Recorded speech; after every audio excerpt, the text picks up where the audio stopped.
Hey, welcome out to the Journey Together podcast with Josh and Anna.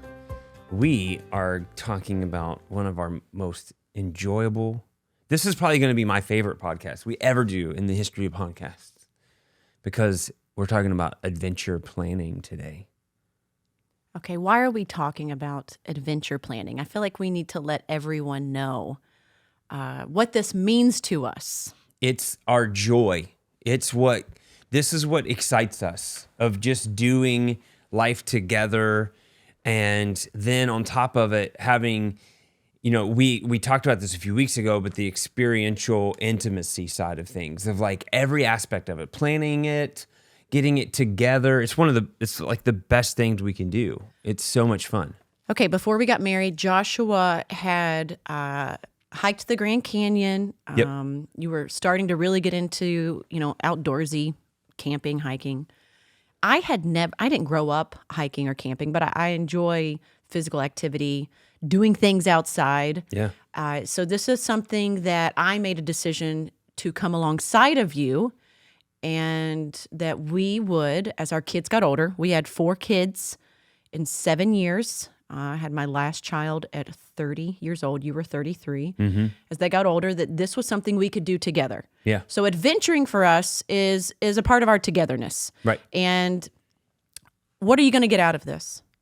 That we want you to have an adventure in life with someone, okay? With your spouse, with friends, with family, that you make a decision. It might not look exactly how our adventures look. This is what works for us. Mm-hmm. And our budget.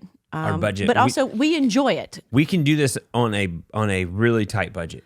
And that's what people are always shocked. They're like, man, you guys go everywhere. You guys do all these fun things. And it's like, hold on, we can do a whole trip for under $1,200 usually. But I do have people that ask me, why don't you just go to the beach? Like, why are you doing this? And when we get in and talk about what we do, then you might be that person of like, no, I am not doing that. That's okay. But I hope that this stirs your heart to want to do something and to open, just expand your horizon, your vision. Yeah, there's levels of comfort that you can choose. I mean, if you're like, I'm not sleeping in a tent, well, you can still do everything we do, just go sleep in a hotel.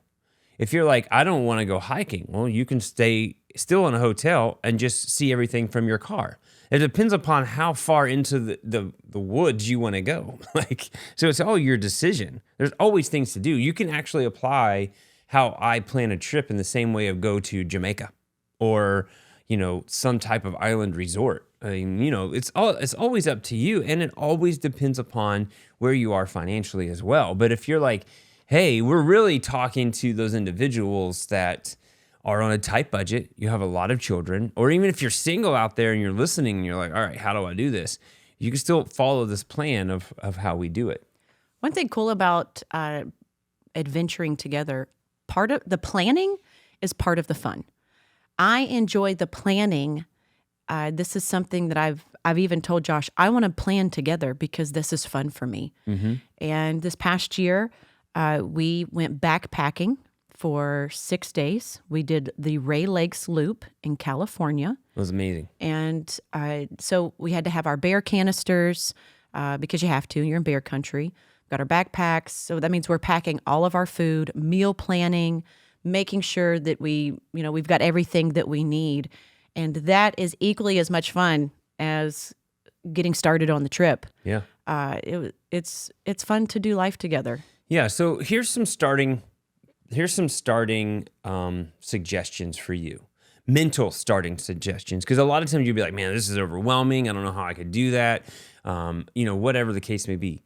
This goes to having no fear of researching it. There's no commitment in this, just research. If you found something, there's so many different resources today when it comes to Instagram or whatever, social media, there's blogs to see these particular areas, and you go, I want to visit this place. Click it, put it in a top 10 of where you would like to visit, and then begin that process of researching out the area. When you research out the area, you're going to discover, okay, oh wow, there's this place I could stay at, this campsite, these restrictions, whatever it is, you'll find it, and then don't be so nervous to try it out. Like, don't be so nervous to be like, all right, let me keep going a little deeper.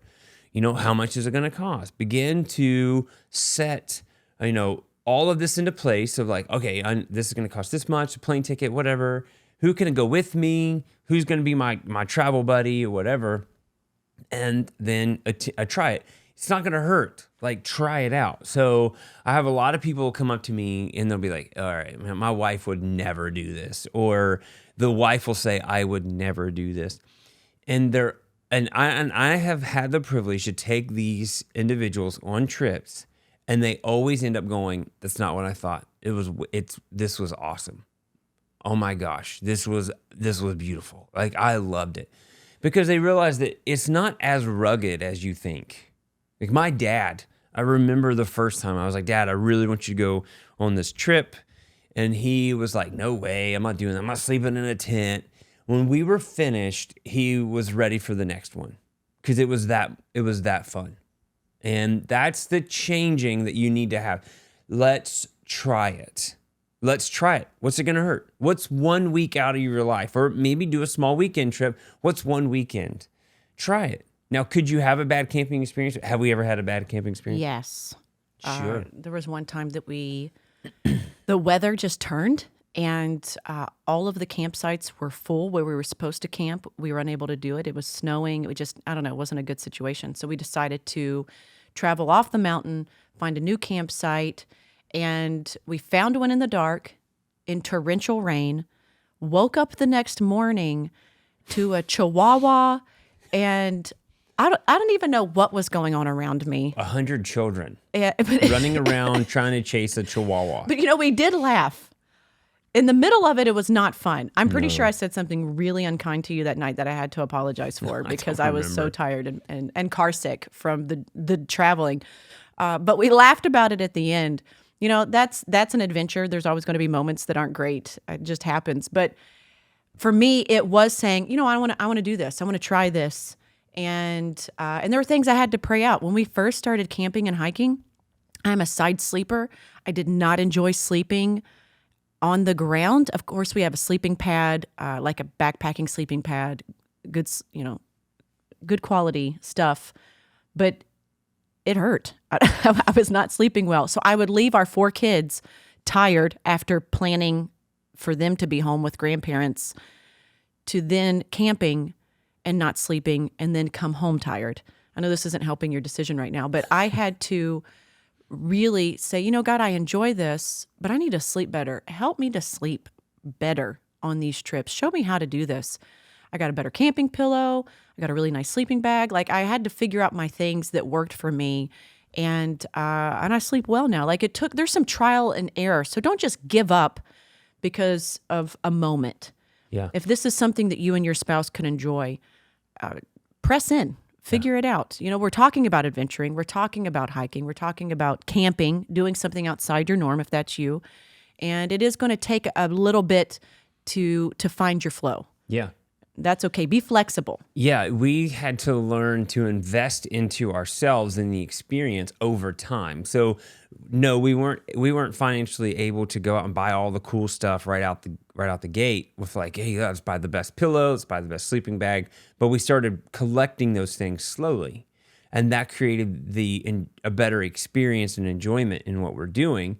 So it was something every year we would invest in a new item. We're actually gotten to the point now that we really, a lot of times we'll just say, I don't think we need anything else. So yeah. And I utilize eBay. Some of you might be afraid of eBay. People will buy camping gear, go camping or hiking once and make a decision they don't like it or it's not for them, and sell their stuff secondhand on eBay. It's a great tool for me to use to find good quality stuff that I can hike or camp with for the gear that I need. So that's nice. So you've got your ways that you can work it into your budget. Cool story. I was really wanting a pair of Kuhl hiking shorts, but they were like $70-something. It was not in my budget to spend $70-something for these shorts. And I went to the Lord and asked him for his help. And I was driving down the road. This is a true story. I'm not making this up. I had all the kids with me, and right in my spirit, the Holy Spirit who will lead us, he said, your shorts are at Goodwill. No lie, okay? I thought, oh my gosh, I need to go to Goodwill. I not like going to Goodwill with my kids. It's crazy. So they were little. So I pull into Goodwill, take all of them in there, go right back to the short rack. There were my hiking shorts in the color I wanted, the exact style and size, brand new. I got them for $3.99. And I remember that was like one of those Holy Ghost moments that shakes you up, where God just says, you know, I care about what you care about, and I want to provide for you. It blessed my socks off. It's like that testimony is up there with any big testimony I've ever had, because the Holy Ghost told me to go to Goodwill to get a pair of hiking shorts. It's amazing. So I say that because God cares about the adventures you're taking in life, and He wants to provide and supply those needs, and He'll do it. Like if you listen, He'll do it. He's going to help you. So the first thing I wanted to talk about is prepping yourself to say, I'll try it. Let's do this. Don't be so negative about it.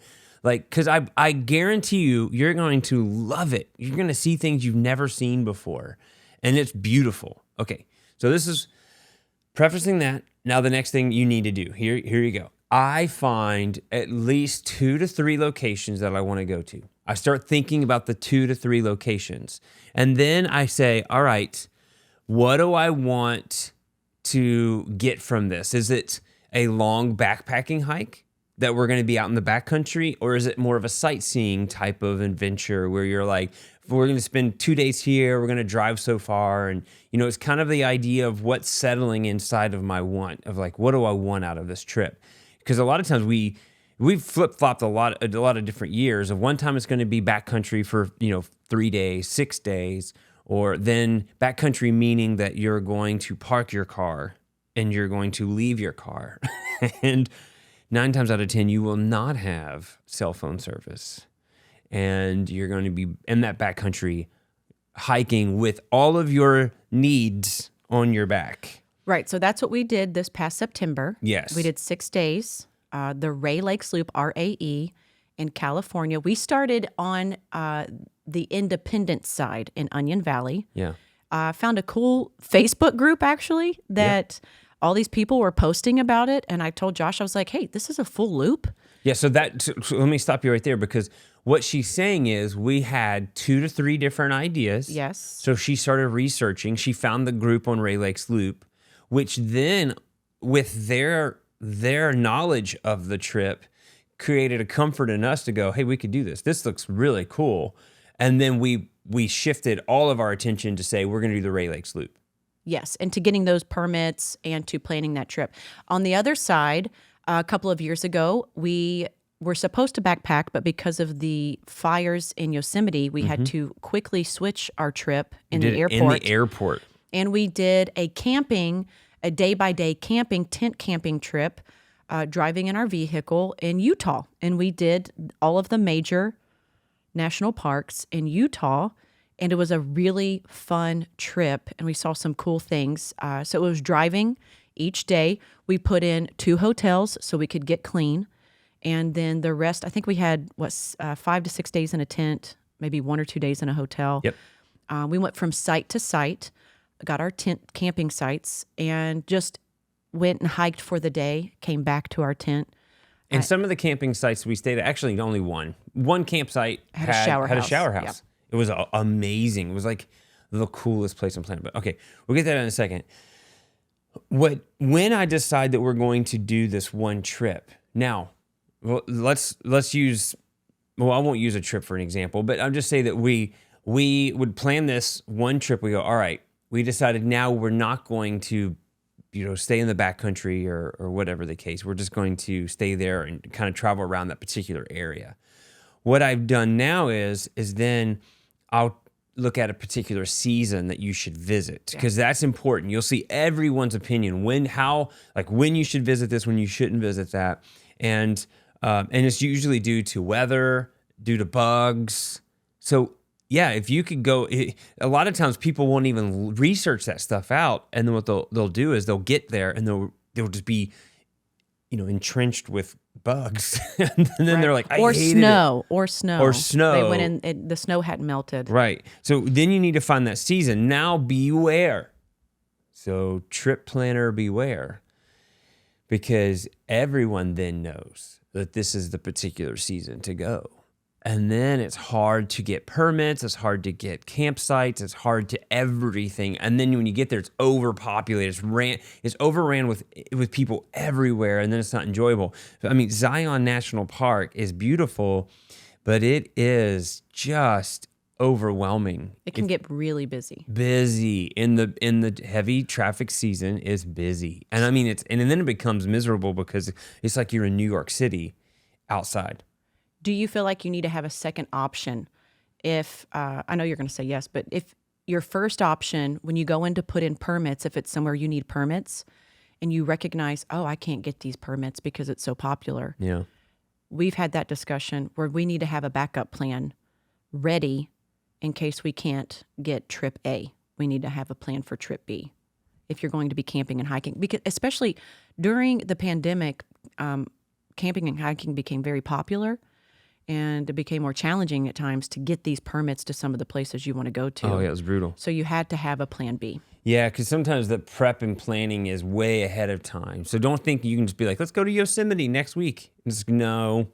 You might be able to do that if you live in the area, and then they have certain permits that are available each day to hike certain things. But it is definitely months out. You need to be paying attention to these open dates of when to submit for permits or whatever. But don't let that, intimidate you. Don't allow that right now, because those are easy steps to take. So don't let that happen. So once you've decided the season, so Anna and I, we only hike in these 2 months. There's 3 months, but 2 particular months that we enjoy, and it's May, because what's happening is the season of that particular area is just opening up. There still could be some snow, and it still could be cold.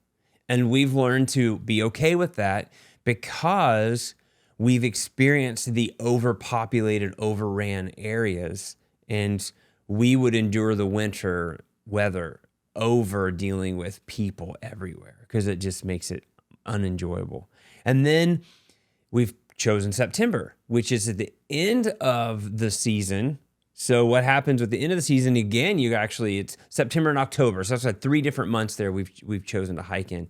October, you're definitely running a risk of snow again because you're in the mountain range. Now, if you chose to go like Death Valley in October, it's awesome. I mean, Death Valley every month of the year, I believe, is amazing. Except obviously July and August, if those are super hot. But I would encourage you May, September, October, due to the fact that you're going to love it because the children aren't there. They're back in school. You don't have all the traffic in this wonderful month to camp and hike. So that's what we do. Then we try to, if your employer allows you to do this, do it, because we found that it's easier to get permits on really weird days versus like it's going to be hard to get a permit Friday to Monday. Though if you're trying to get 4 days somewhere or 5 days somewhere, what happens is if you could do a trip from Tuesday to Tuesday. So if you can take off work from Tuesday to Tuesday, it's awesome because then you can get these weird open permits that are like, Wednesday to Saturday, because no one picked Wednesday and Thursday. Is awesome. So that's what typically we do. So we do a weird day type of thing. Most of the time, we're gone for more than 7 days. We try to take more like 9-10 days out west, so that we don't come back tired. So after a hike, we'll give ourselves a couple days off and just enjoy the mountain scenery, enjoy the resting. We'll get in a really nice hotel and we'll just rest and relax. And then we come home and we're ready to go. One of the reasons we chose to camp and hike, for us, it's a mental break. It's wonderful I like to move. Josh likes to move. We like to walk fast and hike fast, but we enjoy separating ourselves. We enjoy being in nature, and the views are spectacular. You just don't get to see these views in your everyday moments. And it's nice to quiet your mind and to just walk. and talk to the Lord. We enjoy the camaraderie with one another. We've had other couples go with us. I will say that if you choose to have other couples or people go with you, you need to invite people that have good attitudes. Invite people that enjoy what the trip looks like. Our friends that we've hiked with, in hard situations, we choose to laugh and Right. make the most out of it. Yeah. Because it's going to hurt. There's going to be moments. This past time, man, my backpack, I had bruises on my hips. And I know you're like, why in the world? I got through it. We laughed about it. But I had some moments where I brought the wrong pants, had some bruising, and it's okay. Like, I made it. But I had to laugh about it Yeah. rather than complain. You do not want to go on trips with complainers. No. No. So pick the right people. You've got to pick the right people if you're going to do, or you need to be straight up and have that conversation before the trip starts. Yeah, it's about having fun. It's about having fun. It's about laughing instead of crying, making the most out of it. Is an adventure trip laying on the beach? No. No. So you can't have that notion of like, because some of you only have 2 weeks of vacation, and this is you are working so hard at your job that you're like, I don't want to go out west and go hiking, and that's like my week vacation. You may not want that, so you have to be aware that you are going to walk. There's going to be some pain and soreness, and it's not necessarily a rest that you would typically have at the beach if the beach is your thing. So, I mean, I will warn you on that, but I still would encourage you to try this out because you may find that it's a different type of rest, and an adventure travel moment can just change everything. So back to my plan here of how I do things. I plan the trip. I know where I'm going. I start the process of picking this out, and I go, oh, this is it. So then there's a few different things I'll do. I'll go to like kayak.com, and I look for plane tickets typically on Sunday evenings. There's all these types of blogs that will tell you when you should be looking for plane tickets. Certain days of the week, certain sales days that the airlines are having. I have paid attention recently. The plane tickets have kind of gone up, so they fluctuate. So just be patient with that. I'll be looking for plane tickets in the month of January for the month of May. And then typically I'll wait till about April, and I'll be finding tickets in September. I don't know what it is, but those are the months that I'll be looking for. So if I'm looking for plane tickets in May, I'm looking in January. If I'm looking for plane tickets in September, I'm looking in April. And it always works out great for me. And then I'll go to kayak.com, but then I'll go to the actual airlines to purchase the tickets. I do not purchase from Kayak. I only go to kayak.com to see all of the different airlines. Now pay attention to your airline or your airport where you are, because you may have to go to southwest.com because your airline Southwest is only on their own website, not on the Kayaks and different other websites. So go to the website, start finding what that best flight is. If it's early morning, whatever. Sometimes we compromise because we're just looking for a great cheap ticket to fly out, and then off we go. We buy the plane ticket, and then I start scheduling out the week. So I will get in a notepad, my little leather bound note. I'll write down if I'm leaving on a Tuesday, I write Tuesday dash, and then I leave some space, and I go to the next day, Wednesday dash, Thursday dash, and then I start filling out the days of planning. What do I want to do? We're going to go hiking this day. We're going to do that. And then I begin to write out the details. I then go to the permits, the national park websites. If I need a campsite, I'll start looking at the different campsites. I can do all of this within one day. Do you need to tell them the national park website, what that is, so they know? nps.gov. nps.gov. Yep. Yes. And then I will begin to look at the campsites, all the different ones of where I want. Like Anna had mentioned, you go to facebook.com. She got a hold of a group. These people write out their itineraries. We'll compare itinerary and be like, oh, we love this itinerary. Pinterest is great. Has a great lot of resources, especially for backpacking meals or camping foods. You can get really creative and have a lot of fun with the food that you I'll bring. get to that in a second. Okay, that's fine. So then once you've planned out your trip, then Anna does this way better than I do. Then we start planning out what meals we're going to need. So then you start the process of meal planning. And that meal planning is a lot of fun because, like she said, Pinterest. You find ingredients, how to pack things. These are things if you're in the backcountry. Some of you are choosing to say, I want a car camp. So you're in your car and you just pop a tent out wherever it is, or that's fine. And you'll say, well, I'd rather prefer just to go back into town or go to the nice eatery, the restaurant. We do that as well, but it also to save some money, we'll have packs of oatmeal for breakfast. Little granola things for the morning. I'll add dried fruit to it, powdered milk, packets of honey. You can get individual packets on Amazon. Also, if you're at restaurants or if you pick up to-go food and you have extra condiments that are packets, you save those and you take that with you to your campsite because those are really easy to pack. Yeah. And one of our favorite meals this past year that we did was mashed potatoes, instant mashed potatoes, instant stuffing with gravy, and canned chicken. It tasted amazing. Yeah, it was like we were having Thanksgiving on the trail. But when you're hiking all day long, hunger is the sauce that makes everything taste good. Write that down. Because that's a true fact. So, which is hilarious, but it's true. So I would encourage you to not I don't want that. I don't want to eat box stuffing. You would be shocked. That's not really your thing. No. But it was amazing. But it was amazing. That was I mean, life hacks. You're going to see all sorts of food life hacks as you start researching this out. One of the things, if we make sandwiches for lunch, even if we're car camping, we won't buy a loaf of bread. We'll buy bagels.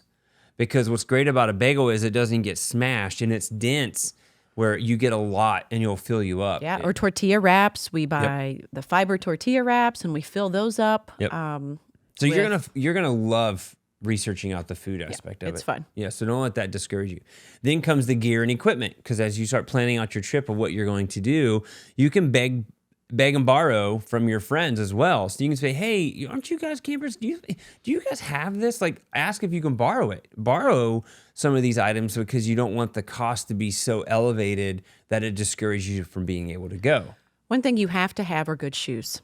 Okay, guys. There's no camping and hiking. You're going to have to buy shoes. You have to buy good shoes that you have tried out. We enjoy purchasing from REI or Amazon because you can return or exchange easily if you have an REI membership. Definitely get the REI membership. It is worth getting. It is worth it. Pays back your dividend, what you're buying into. I sent back 2 pair of shoes last year. Josh was making fun of me, but it took until pair 3. I needed new hiking boots. I ended up with a pair of Danners that I really enjoyed. I decided to go like a mid ankle, which I had not been doing. Usually I do you like a low top. I love Solomon shoes. I love the lace.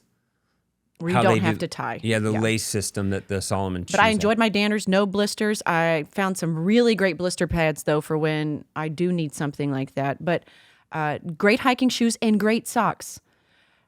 Darn Tough or Smart Wool socks are the best, in my opinion, to hike with. And the cool thing, Darn Tough, you can wear those often 2 days in a row, but you rinse them out in a creek, they're ready to go. Same for Smart Wool. I hiked in both pairs this past for a while now, and I absolutely love those socks.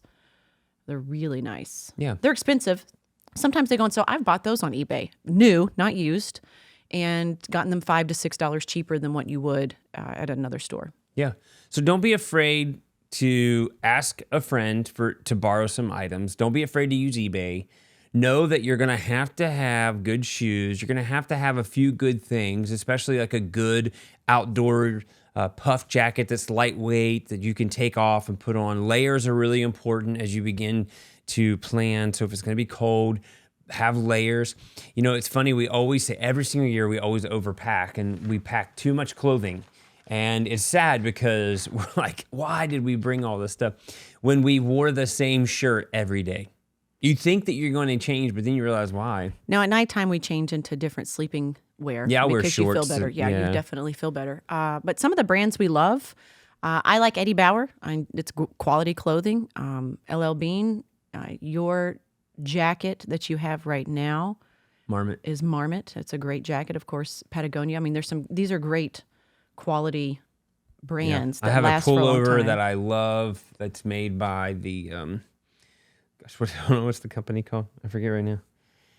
Sherpa. Oh, Sherpa. Yeah. It's a great We've had it for pullover. years and it looks new. Yeah. It's so nice. Yeah, so there's smart some wool. quality items that you can purchase that are a little bit more expensive than what you would want, but the Sherpa I have is funny because the photos we have of our trips, I have that Sherpa on basically every single year. So it's as if I've been on this gigantic long adventure. My hair is a little bit more gray and my wrinkly face, but the clothes never change because the quality is there. So yeah. Yeah. And how do we cook our food? We do not do the cold soaking method. No. We have a little stove, jet boil stove. We invested in that, and it's worth every penny because it heats the water up super quick. And then, we have our meals. It's great. Water. We have little travel bowls that we've purchased, little things Great like that. water over time. filtration systems. Yeah, there's so many things that you can buy and invest in that's worth it for your trip. And that makes your trip easier. Our tent, we've got a 2-person tent. Mm-hmm. And is it a 3-season?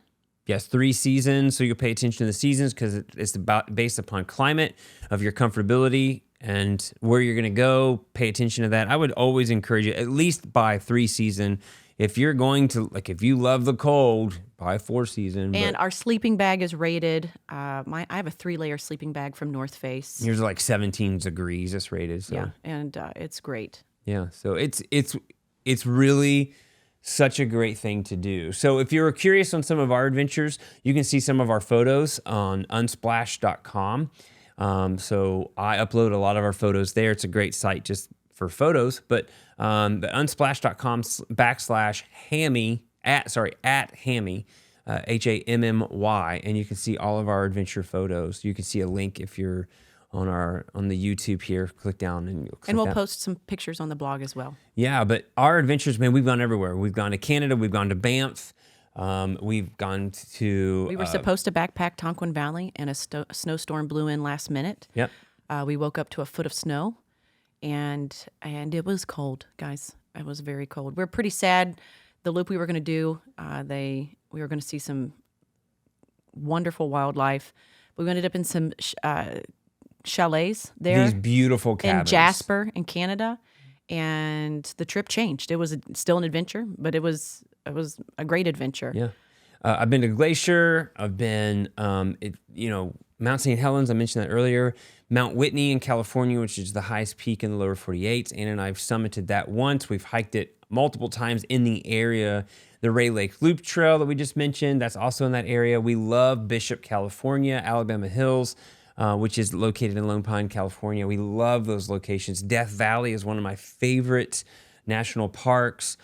You can pull off to the side of the road and you can just start walking. Now, be careful, take water, let everyone know that you're going out there because people have gotten lost and died, but be smart when you camp and hike. We've done Half Dome in Yosemite. Yep. And, the ghost town. Bodie. The ghost town. We've gone there. We've hiked the Grand Canyon. Anna's hiked it once. I've hiked it over a dozen plus times now. We love that area. We love Utah. All of the national parks in Utah are worth visiting. If you can do the Mighty Five, do it. One of our coolest locations we've ever been in, and it's the most underrated, and probably in my top 3 is Goblin Valley. Goblin Valley was Beautiful. so cool. It was like you were in a Star Wars movie. Okay. Yeah. We woke up, the sun rising was the largest sun I have ever seen in my life. Mm-hmm. And it was stunning. You need to look it up. It was, and the campsite, we were very dirty at that point in our trip, and we did not know that this campsite had a shower house. And when we pulled in, it was like we won $1 million. Yeah. It was beautiful. Amazing. And so Goblin Valley, we will visit again for sure. So if you ever have any questions and you're just like, man, I don't know, hey, message us on our website. If you're like, hey, how would you do this? This is what we would do. I would encourage you to do that, guys. This is really something that we have found in our marriage to do together, which brings a lot of joy. The planning of it, the adventure, being out there together. We've done trips alone. We've done trips with friends. It's worth doing. Get out there and do something. It's been an investment that once a year we made a decision, and we were capable of doing it, to have this marriage trip. And we wanted to do something that we worked together on, Yep. that was an adventure. Adventure is important to us, and so that's why we chose this path, and I don't regret it. I'm excited for our next adventure. The Ray Lakes Loop was a little more challenging than what I thought. I think, but at the end of it, I remember thinking, all right, next year maybe we do need to go to the beach. And then, then last week, I looked at Josh and I was like, oh, you know what? We need to hike this, or we should go hike that. Then I immediately go find a new adventure for us to go to. And we always go back to camping and hiking because we love it. We do. I mean, I love being on the beach with you. Yes. But there is something a lot of fun being in a tent at night. It's a lot of fun. And the stories that we're making together, the laughter, just the adventure, it's so fun. And especially doing it with friends. I mean, we love our hiking buddies, and it is so much fun. And we look forward to new hiking buddies. We look forward to continuing with our old hiking buddies. We just love it. I mean, we love people. We love doing things together. That journey of experiencing the extremes of adrenaline and the hardships of life. We just laugh and we laugh. And there's nothing. One of my most enjoyable things about doing an adventure is after the adventure, and you go to a really great restaurant, and you're clean, and you have good clothes on. You're like, oh, and you're sitting there, and you're just looking at each other, and you begin to laugh about what you just did, and you're already thinking about the next one, and it's just a great time. And also, there are beautiful places in the United States of America. Okay, so yeah, you don't have to go far. You don't have to go far, and the moment you start this process, you're going to find some really great places to go to adventure with your people.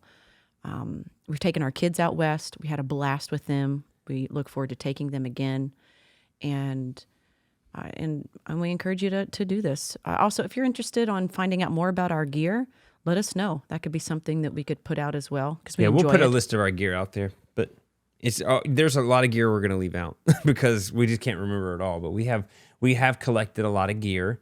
But again, we do it over time, and it's a lot of fun. And we have taken our children on our adventures. We have taken them out there with us before, and I've hiked the Grand Canyon multiple times now with a couple of my children. I got 2 more to take out west. We can do this. We set money apart for this. This is what we do. We make sacrifices because we know that investing in these adventures changes who we are, what we're doing, how we think, how we see the world, the perspective of it, getting outside of our everyday routines. That's what it's about. In the hiking community, they're fun people. Oh, gosh, We yes. love meeting people on the trail. And we have met some doozies on the trail. One of my favorite stories, we met a young girl when we were backpacking Mount Whitney, and she was out there all by herself, had been out for over a month doing, was she on the PCT? Yeah, she was on the PCT. And she started hiking. The Pacific Crest Trail, for some of you. Her mom had passed away from cancer. She had a satellite phone. She checked in with her dad every day. I always hike with a tiny little Bible, my little pocket Bible. And one of the couples with us fed her some extra food. Yeah. We got to pray with her. Yeah, it was and awesome. Love on her. She opened her heart up and just shared her story. And here we are in the middle of the wilderness meeting this young woman, and God had a divine appointment for us to just share the love of Jesus with her. That's what's awesome about adventuring life together with people. Yeah, we're able to take God everywhere we go. I mean, it's not just, we're not on this adventure and leaving God at home. No, man, it's really cool to see God just work and move in our hearts and move in other people's hearts as we go out and adventure and do things. Yeah, a lot of times in our adventures, we always start off with like, hey, God, this is what I'm believing for. I'm believing for something big when I come out of this. And we've put him first in our prayers. And when we're out there, we a lot of mornings we'll wake up and we'll start with prayer. Not a lot. Every morning we always tend to start with prayer like, hey, let's put this before God. God, protect our ankles, our shoulders, our our head, knees, and toes. We do that. We pray first and say, God, we thank you for a great trip. And Yeah, God will bring people along the way. I got to talk to a woman, we were car camping, that she met her son. He was hiking the PCT. She was bringing him supplies. Yeah. Do you remember that? Mm-hmm. And I go, hey, I like your dog. And then she goes, what are you doing? And then it opened up to us. She started crying when I told her about the church and us believing God for a church in Washington State for her family, for her to go to. Like, it blessed me so much. When you step out and just adventure with God and adventure together, He will connect you with people that you can bless. Yeah, that's it. So, hey, listen, don't be fearful. Make a plan, commit to it, begin to plan it out.